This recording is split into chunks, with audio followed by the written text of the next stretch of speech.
the money. And so my very controversial advice is spend all your money on education for as long as you possibly can until you can't even spend the money because you're making too much of it. And so how do you become an expert? You do more repetitions than anyone else in a narrow field, which also means you fail more times than anyone else in a narrow field. And so if you want to beat someone, just try 10 times harder than them.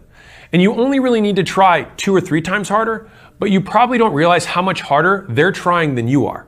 So try 10 times harder just to make sure you win. People reject this idea that someone can work 10 times or 100 times harder, but I define work as output. And so for you to say that someone can't produce 10 times more than you is just factually false. There's tons of people who produce 10 times more. There's tons of people who produce 100 times more than you. I'll give you the easiest example in the world. A lot of departments run on weekly cadences. They say, do this thing by end of week.